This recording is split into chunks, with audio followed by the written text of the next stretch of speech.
We are back, ladies. We're getting to the bottom of those embarrassing questions that you want to ask your gynecologist, but sometimes you're just too embarrassed to. So again, this segment is for adult ears only. We're getting into some topics that are not really meant for a younger audience. So Dr. Kenneth Seekine is with us. If you didn't join us for the top half of the show, he's actually my OBGYN, delivered my son. So I'm not that embarrassed to ask you these questions. There is one. I'm saving the best for last. Okay, so we asked you at the beginning of the show to send in some questions, and you did. One woman wrote in, she asked about lichen sclerosis. What is that, and how can it be treated? It's a change of the skin.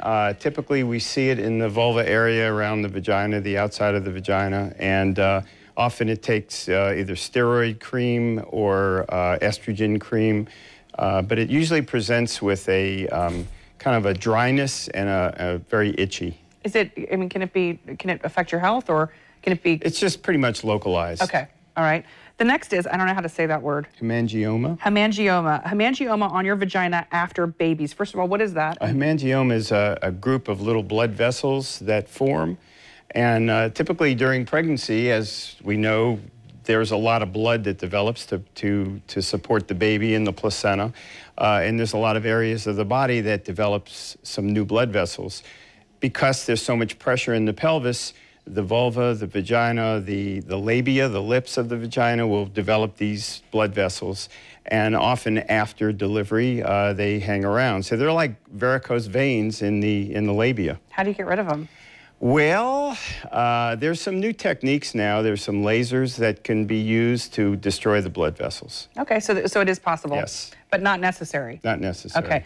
All right, the next one is, came from a viewer. She said, I haven't had my period for a year. Do I still need my exam? What about hormones? I know you are the expert on hormones, and I've actually gone to Dr. Seekine before for bioidentical hormones there, and it was life-changing for me.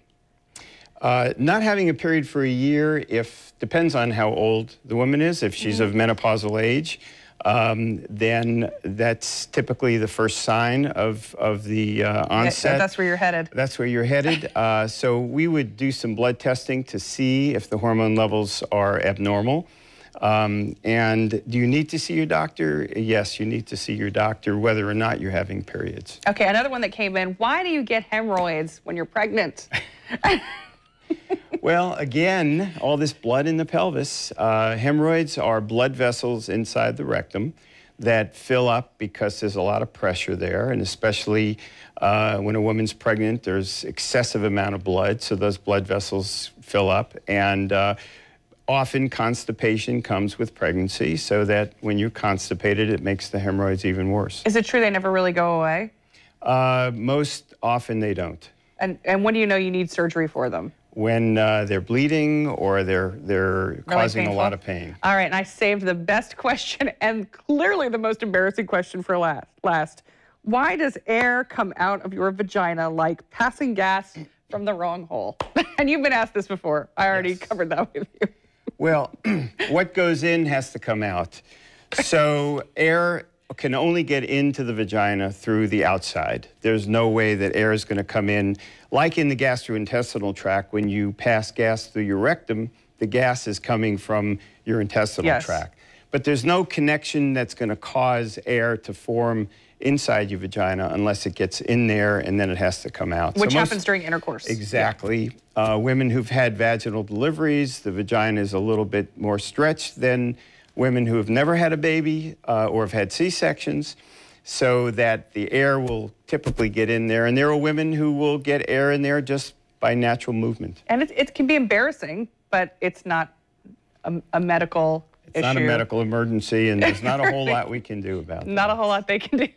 You're such a good sport. I absolutely love you. Thank you so much. All right, men, we know you have personal questions about your health. Send us questions that you have on our Facebook page, the embarrassing things. You can send them in a private message to me or to Vic. We're going to get those answered next. Vic is actually going to do that segment. We're going to post this segment a little bit later on in the show so you can share it with your friends who might have these same embarrassing questions. All right, Vic, back to you. Oh, is it my turn now? Thought you were just going to take the rest of the show with that stuff.